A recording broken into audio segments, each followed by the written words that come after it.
Hello everyone. Welcome back to this channel. This time, we're going to discuss some leaks I've come across, which seem very exciting. And these leaks also come from a fairly credible source, namely Luna and Seal Leaks. Alright, let's not waste any time and get right into it. Okay, after yesterday we thoroughly discussed the information and rules surrounding Anomaly arbitration. Now it's time to focus on the performance of several teams battling in this endgame content, especially against Lygus level 120. As you know, the Lygus level 120 stage is the toughest stage that serves as a platform for whalers to show off. This is because the boss has 173 million HP and a limit of only 2 cycles or around 600 action value. And keep in mind, you have to face 2 elite enemies in Wave 1 before confronting Lygus. Therefore, it requires a team with maximum investment, namely a team with a cost of 48 or full E6S5 to conquer it.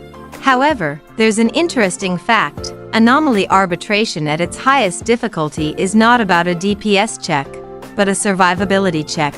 Every damage dealt to Lygus will be reflected back, and with Lygus's extremely high attack, every attack you make could nearly wipe out your team.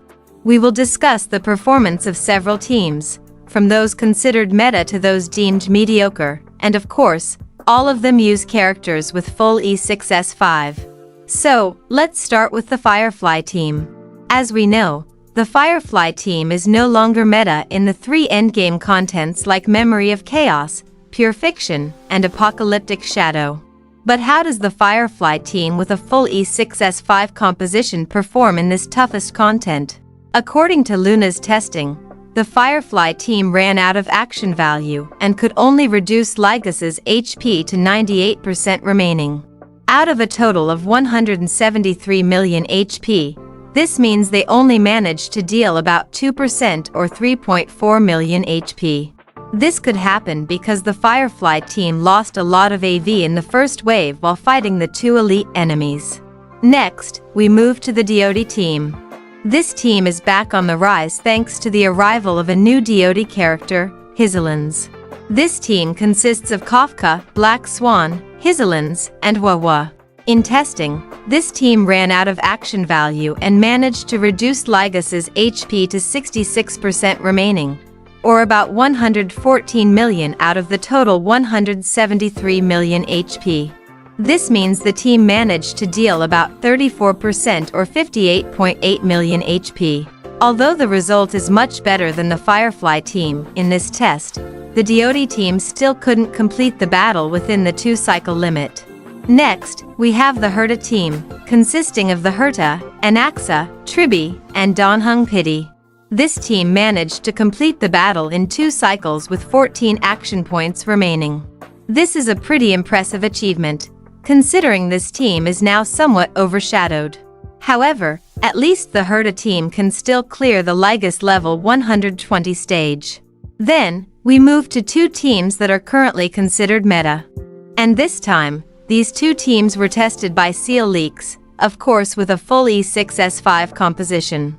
The first team is the Phainon team, consisting of Phainon, danheng Pity, Cerydra, and Sunday. This team managed to complete the battle in 1 cycle with 26 action points remaining. And there's some quite interesting information. 600 Avenue is a lot, and Hypercarry Phainon E2S1 with his invested team has good enough damage to clear. The real problem is surviving against an enemy with such a high attack. The second team tested by Seal Leaks is the Castor Ice team, consisting of Castor Ice, Evernight, Hyacinth, and Tribi. This team recorded an outstanding performance, managing to complete the battle in 0 cycles with 162 action points remaining. This is a very impressive result, even achieving 0 cycles in this toughest stage. This happened because Castor's ultimate can be charged very quickly, so he can immediately unleash his dragon, and within just a few action values, it's already fully charged. Yes, he can deal tens of millions of damage in a very short time. That's the discussion about the 5 teams I managed to summarize based on tests from Luna and Seal Leaks. You can try these teams yourself or check out the performance of other teams on YouTube, as results may vary depending on different compositions, RNG, or other factors. So, which team do you think is the most interesting to test? Write your opinions in the comments section, and don't forget to share this information with your friends who also play honkaistarrail. Don't forget to like and subscribe so you don't miss out on other important updates. See you in the next update.